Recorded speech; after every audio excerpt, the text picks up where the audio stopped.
दोस्तों नमस्कार। दोस्तों वोडाफोन आइडिया के ऊपर मैंने कई वीडियो बनाए हैं और पिछले एक महीने में मैंने शायद 5 वीडियो बनाए हैं। हर इंपॉर्टेंट इवेंट को मैंने एनालाइज किया है। तो इसी प्रक्रिया को जारी रखते हुए, इस प्रोसेस को जारी रखते हुए मैं ये जो क्रिसिल का रेटिंग है इसको एनालाइज करूंगा, है ना। और आपको मैं बताऊंगा कि इस रेटिंग का क्या महत्व है और ये रेटिंग दिया कैसे है, क्या रैशनल है।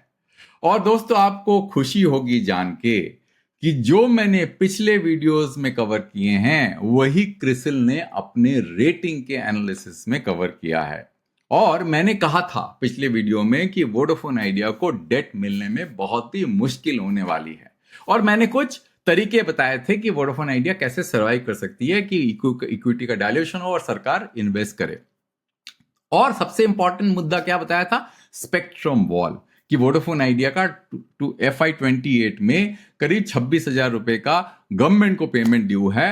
तो उसके कारण वोडाफोन आइडिया को उतना कैश जनरेशन करने में काफी दिक्कतें आ सकती है। तो इसीलिए उनको इक्विटी का सहारा लेना पड़ेगा और इक्विटी इन्वेस्टर्स डाइल्यूट हो जाएंगे। मैंने बताया था ये। आपको जानकर हैरानी होगी कि क्रिसिल ने एग्जैक्टली यही चीज रिप्लिकेट किया है। तो मैंने क्या किया कि मैंने पूरा का पूरा जो उनका रेटिंग का रैशनल है, जो उन्होंने रेटिंग किया है वो स्टेबल इन्वेस्टमेंट ग्रेड का रेटिंग किया है और पूरा रैशनल को मैंने स्टडी किया और अंडरलाइन किया और मैं आपको बताऊंगा। ये पैरा आप ध्यान से पढ़िए। तो क्यों नहीं? क्योंकि ये डॉक्यूमेंट वीडियो में पढ़ के सुना के बताना थोड़ा मुश्किल है, तो मैंने क्या किया, इसको सिंथेसाइज किया है एक प्रेजेंटेशन में। तो आपको मैं बताऊंगा कि रेटिंग का एजम्पशन एंड रिस्क क्या है और कहां पे उन्होंने थोड़ी गलतियां भी करी हैं रेटिंग करते समय, राइट। जब उन्होंने डेटा जो है असाइन किया उसमें कहां गलतियां हैं, मतलब कोई मेजर गलती नहीं है पर एक इंपॉर्टेंट गलती है, मैं आपको उसके बारे में बताऊंगा। तो क्रिसिल ने क्या कंफर्म किया है, उन्होंने जो है 4 पॉइंट्स जो कि मैंने पिछले वीडियोस में आइडेंटिफाई किए हैं उसको वैलिडेट किया है क्रिसिल ने, है ना। वो बहुत इंपॉर्टेंट है और ये वोडाफोन का मैनेजमेंट नहीं कर रहा है, कोई दूसरा जो है एनालिस्ट नहीं कह रहा है, वो क्रिसिल कह रहा है। बहुत ही रेप्यूटेड रेटिंग एजेंसी है ये।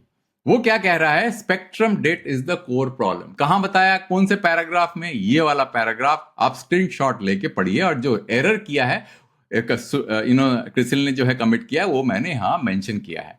तो उसको आप ध्यान से पढ़िए। तो एक तो जो वैलिडेट हो गया जो मैंने पहले ही बताया था और मैंने कहा था कि ये सिर्फ टैरिफ हाइक से ये इसका काम बनेगा नहीं, इसको कुछ और तरीके से मैनेज करना पड़ेगा।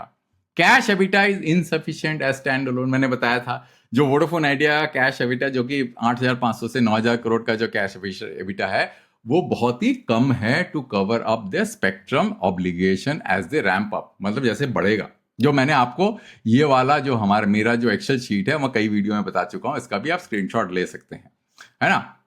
उसके बाद फिर मैंने क्या बताया कि बैंक्स नीड प्रोमोटर्स और जीओआई बैकिंग, मतलब बैंक्स को प्रोमोटर और गवर्नमेंट ऑफ इंडिया का बैकिंग चाहिए लेंड करने में। और यही चीज क्रिसिल अपने वीडियो में बता रही है। वो कह रही है कि देखिए ये वीआई की रेटिंग नहीं है, अगर आप ढंग से पढ़ेंगे वो आदित्य बिरला ग्रुप की रेटिंग है। आप समझ रहे हैं ना दोस्तों, ये वीआई की रेटिंग नहीं है, ये पूरा का पूरा आदित्य बिरला ग्रुप की रेटिंग है। क्योंकि क्रिसिल ने ये कहा है कि बेस्ड ऑन पास्ट हिस्ट्री और based on the ABG's commitment to VI, अगर वीआई अपने कमिटमेंट जो स्पेक्ट्रम पेमेंट की कमिटमेंट या और पेमेंट की कमिटमेंट मीट नहीं करती है तो वो आगे बढ़ के वीआई को सपोर्ट करेगी फाइनेंशियली और मोस्ट प्रोबेबली ये इक्विटी इन्वेस्टमेंट होगा, डेट तो नहीं होगा मेरे हिसाब से। क्योंकि डेट में इंटरेस्ट पे या तो डेट जो है उसका इंटरेस्ट पेमेंट डिफर हो जाए, मतलब मोरेटोरियम मिल जाए, वो तब अलग बात है। Otherwise most probably equity investment होगा, है ना, सर्वाइवल के लिए। ठीक है, क्यों? क्योंकि पहले भी उन्होंने जो है इक्विटी इन्वेस्टमेंट किया है और रिसेंटली जो है उन्होंने 4,730 करोड़ का जो वारंट इशू है वो भी एक रेफरेंस मान रही है कि कमिटमेंट के पॉइंट ऑफ व्यू से। अब क्रिसिल ने अपना कैश फ्लो, जो वीआई का जो कैश फ्लो है का, उसको एनालाइज किया। अब दोस्तों ये बहुत इंपॉर्टेंट है। कुछ मैंने देखा है, कुछ मेरे व्यूअर्स हैं वो अकाउंटिंग नंबर्स को कैश से कंपेयर करते हैं और कंफ्यूज हो जाते हैं। Accounting is a different subject, is for valuation. कि अगर आपने कंपनी को बेचा मतलब पूरी तरह से, तो आपको कितना वैल्यू आप अनलॉक कर पाएंगे वो पूरी तरह से रिफ्लेक्ट भी नहीं करता। क्योंकि कुछ ऐसे आइटम है जैसे स्पेक्ट्रम हो गया, वो बहुत ही डिफरेंट तरीके से ट्रीट किया जाता है। तो अकाउंटिंग को आप अलग रखिए, आप सिर्फ कैश में बात करिए। कैश में क्या है, एबिटा उनका 9,217 crore, propose bank debt 25,000 crore, non funded LC rolling 10,000 crore, AVG warrant 18 महीने में 4,730 करोड़, क्लैम्प आपको पता है कि जो क्लैम्प एग्रीमेंट है इनकम टैक्स रिफंड मान लेते हैं 10,000 करोड़, मेरे हिसाब से 10,000 करोड़ नहीं होगा, कम ही होगा। Opening cash balance 3,715 crore. ये है आपका कैश की कहानी, समझे ना दोस्तों, ये बहुत इंपॉर्टेंट है। अब देखिए स्पेक्ट्रम पेमेंट FY27 से लेकर FY29 55,860 करोड़। यहां पे जो है आपके थोड़ा बहुत क्रिसिल ने जो रेटिंग किया है और उन्होंने जो टाइमलाइन दिया है टेक्निकली करेक्ट है, प्रैक्टिकली गलत है, मैं बताऊंगा क्यों। Capex 45,000 crore, legacy bank lending services करीब 5,000 crore, interest on 25K bank loan करीब 750 करोड़, क्योंकि इंटरेस्ट देना पड़ेगा ना आपका कुछ पर्टिकुलर इंटरेस्ट रेट में 9 से लेकर 10% है ना, और वो आएगा करीब 250 करोड़ या 2,500 करोड़, राइट। तो ये हो गया आपका कैश फ्लो वाला। अच्छा, अब स्पेक्ट्रम FY28 वॉल जो मैंने आपको बताया था ट्रांच बाय ट्रांच, ये मेरा एक्सट्रैक्ट है ऑफ दिस एक्सेल शीट। तो मैंने सोचा कि क्यों ना इसको सिंप्लीफाई करके आपको मैं दिखाऊं। तो ये बड़ा ध्यान से देखिएगा इनको। ये स्टार्ट डेट कब का है, FY26 खत्म हो चुका है, अब FY28 से शुरू हो रहा है। तो FY28 में ये नंबर है करीब इंक्लूडिंग द AGR ड्यूज जो कि बहुत नॉमिनल है 6,901 करोड़। क्रिसिल के हिसाब से ये नंबर ज्यादा है, मैं अपने नंबर लेके चल रहा हूं क्योंकि ज्यादा फर्क नहीं पड़ता, क्रिसिल का 7,000 समथिंग है, ठीक है ना। FY28 में ये नंबर जो है 25,716 करोड़ मेरे हिसाब से, और क्रिसिल के हिसाब से ये नंबर जो है कितना 15,310 करोड़। क्यों?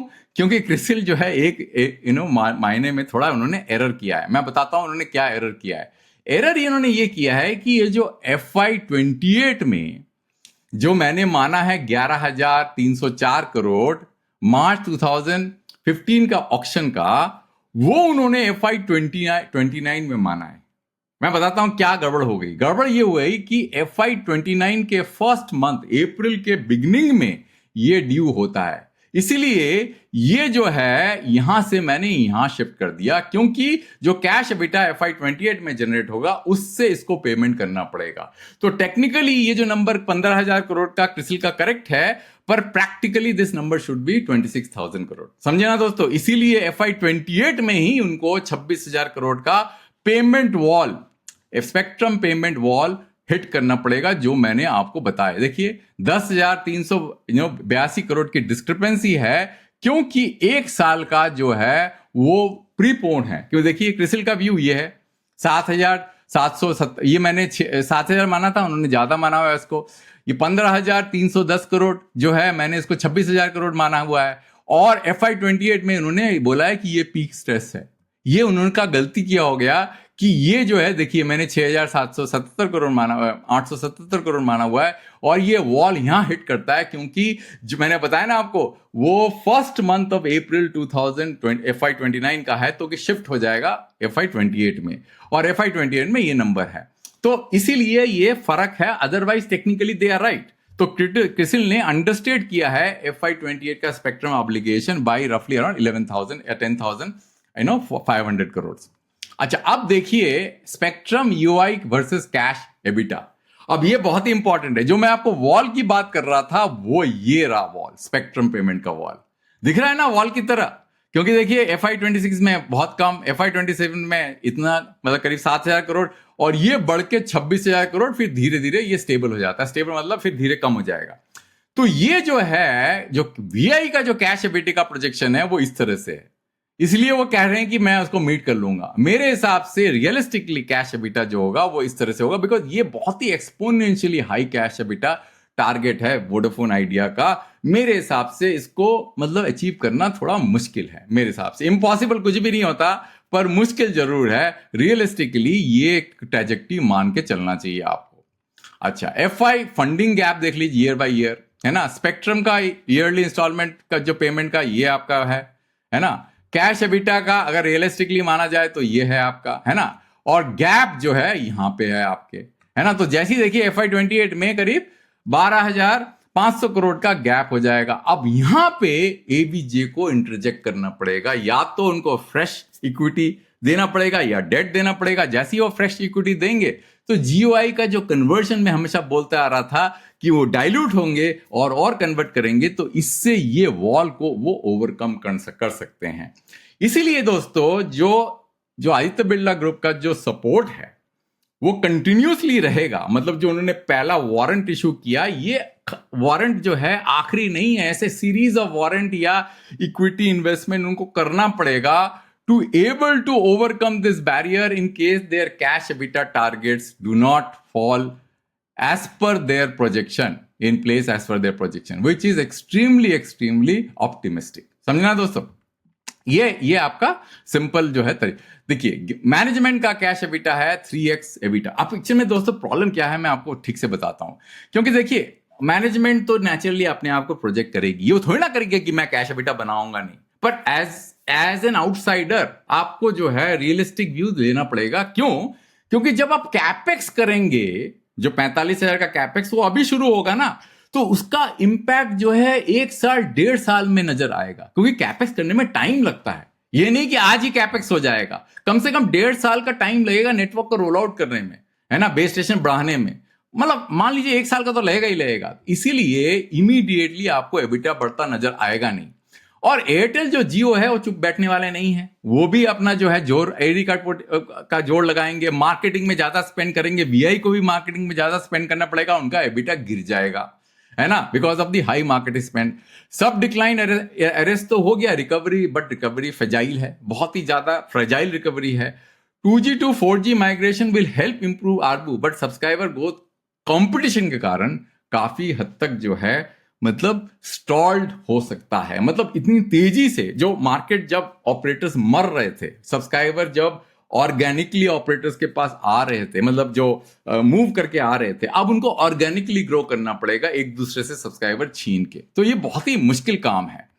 अच्छा, इसीलिए दोस्तों जो गवर्नमेंट ऑफ इंडिया का जो लूप है, why Crisil is confident despite the gap, because होगा क्या, जैसे ही आपका FY28 का स्पेक्ट्रम का जो है वॉल हिट करेगा, उनको पता है कि एबीजी ग्रुप जो है कुछ ना कुछ इंटरजेक्ट करेगी इक्विटी के का या कुछ भी करके, और it will allow government of India to convert some of the spectrum debt into equity, liability fall हो जाएगा, banks will feel may be more comfortable to lend. जैसे ही इनका ये बैरियर, ये जो वॉल मैं आपको बता रहा था, ये जैसे ही ये वॉल गिरेगा, और ये वॉल को गिरने का तरीका क्या है, जो गवर्नमेंट का कमिटमेंट कम हो जाए या पैसा आ जाए इसको कमिटमेंट को मीट करने के लिए, है ना दोस्तों। तो गवर्नमेंट का कमिटमेंट क्यों गिरेगा, इक्विटी वो डाइल्यूट करेंगे, और उसके बाद में इसका जो इक्विटी है, प्रिंसिपल है, वो गिरेगा, तो इंटरेस्ट पेमेंट गिरेगा, जो मैंने पहले अपने वीडियो में बता रखा है मैंने। तो दोस्तों यही है नेट। तो मेरा व्यू ये है कि वीआई विल डेफिनेटली सर्वाइव, और मैंने हमेशा से इसके ऊपर फोकस मैंने रखा हुआ है कि वीआई सर्वाइवल में कोई दिक्कत नहीं है। प्रॉब्लम क्या है कि सर्वाइव करेगी कैसे और क्या तरीका अपनाया जाएगा।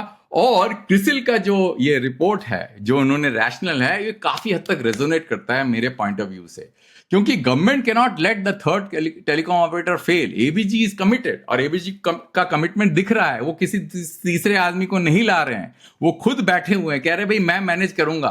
तो इसीलिए इसी कारण से क्रिसिल ने कहा है कि भले ही जो है कि अगर आप इसको ढंग से पढ़ें, ये वाला आखिरी वाला paragraph, that said despite some improvement in operating performance and the reduction in external debt and liabilities, VIL's financial profile remains weak primarily. ये क्रिसिल का कहना है, due to elevated spectrum liability around 1.2 lakh crore on 31st March 2026, upcoming spectrum liability remain high and the scheduled payment of 15, ये number actually 26,000 होना चाहिए, in FY28 and rupees 26,000 crore in FY29. In case of delay expected in ramp up subscriber based on ARPU, the company see a cash flow mismatch.